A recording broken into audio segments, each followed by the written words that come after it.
کی پرورش کرے. ظاہر ہے کہ بسا اوقات ایسے حالات بھی پیدا ہو جاتے ہیں کہ کچھ بچے پیدا ہو گئے اور ان میں جو بڑے بچے ہیں وہ ذرا کمانے کمانے کی عمروں کو پہنچے. پھر اللہ کا حکم یہ ہوتا ہے کہ باپ کا سایہ ان کے سر سے اڑ جاتا ہے. ظاہر ہے کہ اب ذمہ داری بڑے بھائی پر آتی ہے. جو گھر کی بڑی اولاد ہے اس پر ذمہ داری آتی ہے. گھریلو معاملات کی ذمہ داری ان چھوٹی بہنوں کی یا چھوٹے بچوں کی بہن بھائیوں کی ذمہ داری جو گھریلو ہوگی اخلاقی اعتبار سے. اور لڑکیوں کو جو گھر کے اندر کام کاج سکھایا جاتا ہے, کھانا پکانا اور سینا پھرونا, یہ تمام باتیں بچپن کے اندر گھر کے اندر سکھائی جانی چاہیے تاکہ جب وہ شادی ہو کر کے کسی دوسری جگہ جائیں تو وہ کسی قسم کی ایسی ذلت اور خفت محسوس نہ کرے کہ ان کو کچھ پکانا نہیں آتا, ان کو کچھ کرنا نہیں آتا. یہ بچپن ہی میں سکھایا جاتا ہے. تو بعض مرتبہ ایسے حالات بن جاتے ہیں کہ کچھ سالوں کے بعد باپ کا سایہ اڑ جاتا ہے. ظاہر ہے کہ جو بڑا بھائی ہے, جو بڑی بہنیں ہیں, ان کی ذمہ داری ہے کہ وہ اپنی چھوٹی بہنوں کی, اپنے چھوٹے بہن بھائیوں کی فکر کریں. ان کی فضیلت اللہ تبارک و تعالی بیان فرما رہا ہے. اللہ کے پیارے حبیب جناب محمد رسول اللہ صلی اللہ علیہ وآلہ وسلم ان کی فضیلت بیان کر رہے ہیں جو 3 بہنوں کی پرورش کریں یا 3 بیٹیوں کی پرورش کریں یا 2 بہنیں ہوں یا 2 بہنیں ہوں, 2 بیٹیاں ہوں, ان کے ساتھ حسن سلوک سے پیش آئیں, ان کی تعلیم و تربیت کا انتظام کریں, ان کو اخلاق سکھائیں, ان میں حیا پیدا کریں, شرم پیدا کریں, پاک دامنی پیدا کریں اور ان کو بری صحبت سے بچائیں, بد نظری سے بچائیں, بد نگاہی سے بچائیں اور حتی امکان اس بات کی کوشش کریں کہ ہماری یہ بہنیں اچھی پاکیزہ صاف ستھری زندگی بسر کریں. اگر کسی نے اس کا اہتمام کیا فَأَحْسَنَ صُحْبَتَهُنَّ, ان کو اچھے اخلاق سکھائے, ان کو دین سکھایا, ان کی اچھی تربیت کی. وَاتَّقَى اللَّهَ فِيهِنَّ, اور ان بہنوں کے سلسلے میں یا بیٹیوں کے سلسلے میں وہ اللہ سے ڈرتا رہا. فَلَهُ الْجَنَّةُ, اللہ کے پیارے حبیب جناب محمد رسول اللہ صلی اللہ علیہ وآلہ وسلم ارشاد فرما رہے ہیں ایسا شخص جنت میں داخل ہو. پھر تعلیم و تربیت میں نرمی بھی اختیار کی, سختی نہیں ہونا چاہیے, ڈانٹ ڈپٹ اس میں بھی ذرا محبت کا لہجہ ہونا چاہیے. ہم بچوں کو یہ باور کرائیں کہ ہم تمہارے بڑے ہیں, ہم تمہارے سرپرست ہیں, تم ہماری اولاد ہو, ہم جو کچھ تمہارے لیے چاہتے ہیں اس میں خیر ہی خیر ہے. ابھی تم نہ سمجھ ہو, تمہارے اندر عقل نہیں ہے, شعور نہیں ہے, احساس نہیں ہے. جن باتوں سے ہم تمہیں منع کر رہے ہیں وہ تمہارے لیے نقصان دہ ہیں, وہ تمہارے لیے ہانی کارک ہیں, اور جن باتوں کو کرنے کا تمہیں حکم دے رہے ہیں اس میں سراسر فائدہ ہی فائدہ. بچوں کو سکھایا جائے نرمی کے ساتھ, محبت کے ساتھ, پیار کے ساتھ. یہ نہ ہو کہ جب باپ گھر کے اندر داخل ہو تو پتہ چلے کہ تمام بچے دم بخود رہ گئے اور ان کی آوازیں بند ہو گئی, بولتیاں ان کی بند ہو گئی.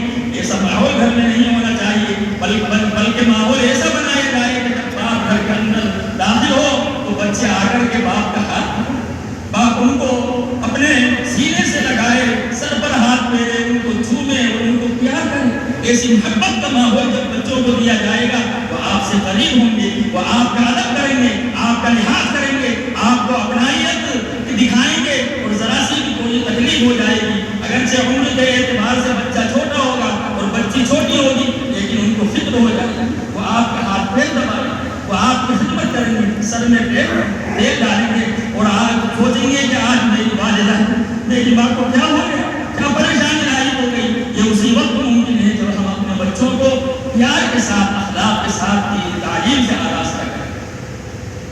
حضرت اقرا ابن حابس ایک شخص ہیں, وہ حضور علیہ السلام کی خدمت میں ایسے وقت حاضر ہوئے جبکہ آپ حضرت حسن رضی اللہ تعالی عنہ کو گود میں لیے ہوئے تھے اور ان کو پیار کر رہے تھے, بوسہ دے رہے تھے. ایک دوسری روایت میں ہے کہ اس وقت حضرت حسن بھی تھے اور حضرت حسین بھی تھے, جن کے بارے میں سرور کائنات جناب محمد رسول اللہ صلی اللہ علیہ وآلہ وسلم نے ارشاد فرمایا الحسن والحسین سیدا شباب اہل الجنہ. حسن اور حسین نوجوانان جنت کے سردار ہیں. ان کی والدہ وفاطمہ سیدۃ النساء اہل الجنہ, حضرت فاطمہ جنت کی عورتوں کی سردار ہیں. انہی کے بیٹے ہیں حضرت حسن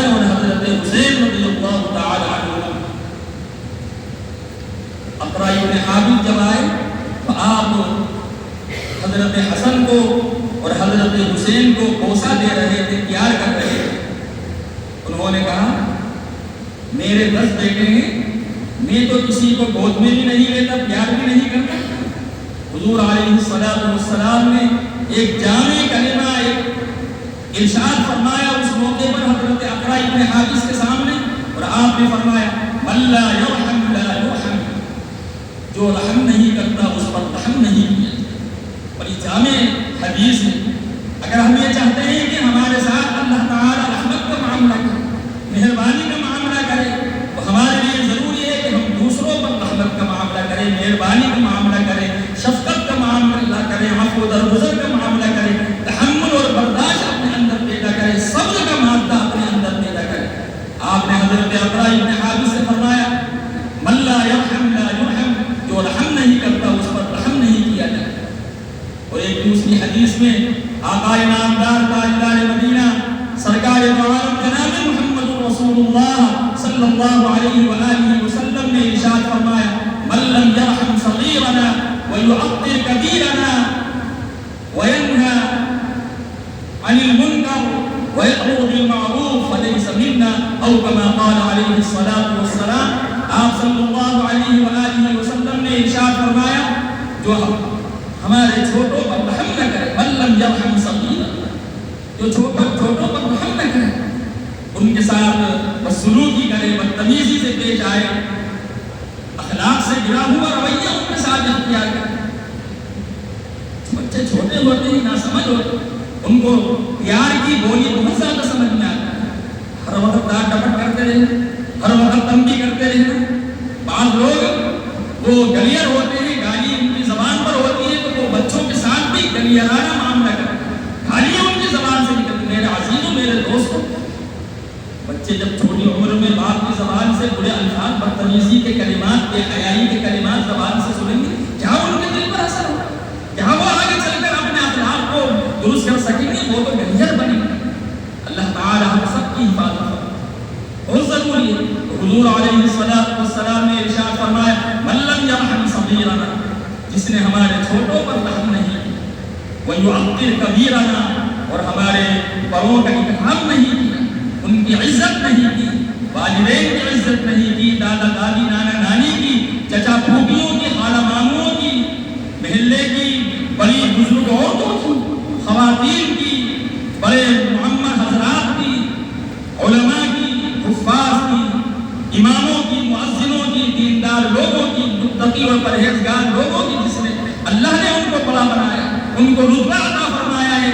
وہ عالم دین ہے، وہ حافظ قرآن ہے، وہ مسجد کا امام ہے، وہ مسجد کا مؤذن ہے، استاد ہیں ہمارے، ہاں وہ دینی تعلیم کے استاد ہوں یا عصری تعلیم کے، دنیاوی تعلیم کے استاد ہوں، ان کا ہم پر احسان ہے، انہوں نے ہمیں پڑھایا لکھایا، ہمارے اخلاق کو درست کیا، ہمارے دماغ کی جو ذہنی تھی، اپنی شفقت سے، پیار سے، محبت سے ہمارے دماغ کے اندر ایسی باتیں دوران درس اور دوران تعلیم بٹھا دی جن سے ہم فائدہ اٹھاتے ہیں۔ وہ ہمارے محسنین ہیں۔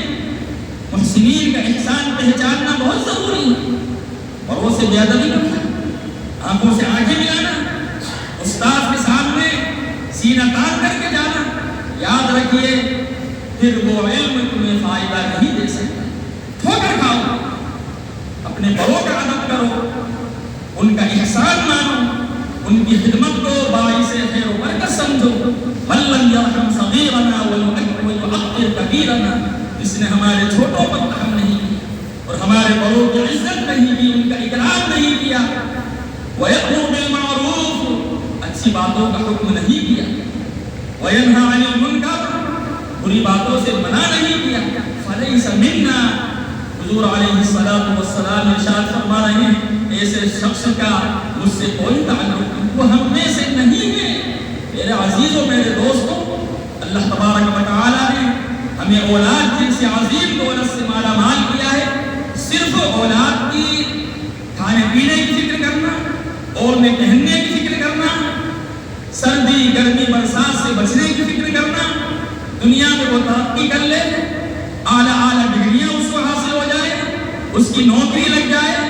ہاں اس سلسلے میں ہمیں اللہ کو ناراض کرنے والے کتنے ہی کام کرنا پڑے, رشوت دینا پڑے, رشوت دینے کے لیے ہم تیار, جھوٹ بولنا پڑے, جھوٹ بولنے کے لیے ہم تیار. کسی دوسرے کا نمبر آ رہا ہے لیکن ہم اپنے بچے کو آگے بڑھانے کے لیے سفارشیں, ناجائز قسم کی سفارشیں افسروں ادھیکاریوں کو دیتے رہیں, اور جو حقدار ہے اس کا حق مار کر کے جو ناحق ہے اس کو آگے بڑھا رہے. یاد رکھیے پھر اللہ کا عذاب اور اللہ کی گرفت اور اللہ کی سزا سے دو چار ہونے کے لیے تیار ہو. اللہ کی لاٹھی پہ آباد ہوا کرو میرے عزیز و میرے دوستو. کسی کا حق مت مانو, ناجائز سفارش مت کرو. جو حقدار ہے اس کا حق اس کو ملنا چاہیے. حقدار کا حق مار کر کے ناحق کو حق دیا جائے گا, پھر بربادیاں آئیں گی, بیماریاں آئیں گی, پریشانیاں آئیں گی, تکلیفیں آئیں گی, مصیبتیں آئیں گی. میرے عزیز و میرے دوستو, جو کچھ اللہ تبارک و تعالیٰ نے ہمیں دے رکھا ہے, اپنے بچوں کو اس بات کی تعلیم دیں کہ اپنے اندر صبر اور شکر کا مادہ پیدا کریں. اچھے حالات میں اللہ کا شکر ادا کریں, اترائے نہیں, شیخیاں نہ بگاڑیں, فضول خرچیاں نہ کریں, شادی بیاہ میں پانی کی طرح پیسہ نہ بہائیں. صوفی نائٹ ایسا نام اس کو دے دیا گیا ہے میرے عزیزوں میرے دوستوں, کیا کچھ اس میں نہیں ہو رہا. صوفیوں نے یہی سکھایا ہے کہ عورت اور مرد ایک ساتھ کر جائے اور میوزک بجائے جائیں اور طبلے بجائے جائیں, سارنگیاں بجائی جائیں, اور ہم سمجھیں کہ ہم ایک دینی مجلس میں عقد کر رہے ہیں. میرے عزیزوں میرے دوستوں, ایسی محفلیں اللہ کے غضب کو دعوت دینے والی ہیں, ان سے اجتناب کیجیے, اپنے اخلاق کو سنبھالیے. میں نے اب تقریروں میں یہ بات بارہا عرض کی, شادی بیاہ ایک نئی زندگی کا آغاز ہوا کرتا ہے. اس کی شروعات, اس کی ابتدا, اس کی اوپننگ اللہ کو ناراض کرنے والے کام کر کے اگر ہو گئی تو پھر یاد رکھیے آگے چل کر بڑا رب اللہ ہم سب کی حفاظت. ان اعظم النکاح برکۃ ایسرہ مغبونا, بابرکت نکاح, بابرکت شادی وہ ہے جس میں کم سے کم خرچ ہو. ہم یہ سمجھتے ہیں جس میں خوب لاکھوں روپیہ پانی کی طرح بہایا جائے, خوب اڑایا جائے, خوب ارمان نکالے جائیں, وہ شادی اچھی. میرے عزیز و میرے دوستو, اولاد کو شروع ہی سے سکھاؤ کہ اللہ تبارک و تعالیٰ کن کاموں سے خوش ہوتا ہے اور کن کاموں سے ناراض ہوتا ہے. انشاءاللہ جب یہ آگے بڑھ کر کے جوان ہوں گے, شادی کی عمر کو پہنچیں گے, خود بنا کریں گے, ہم بھی ایسا نہیں ہونا چاہیے. یہ نہیں ہوگا, بے پردگی نہیں ہوگی, عریانیت نہیں ہوگی, فحاشیت نہیں ہوگی. ورنہ اگر ان کی تربیت نہیں کی تو وہ تو ماحول دیکھ رہے ہیں دنیا میں کیا کچھ ہو رہا ہے, اور دیکھ ہی رہے ہیں کہ ماں باپ خوب داد و دہیز کرنے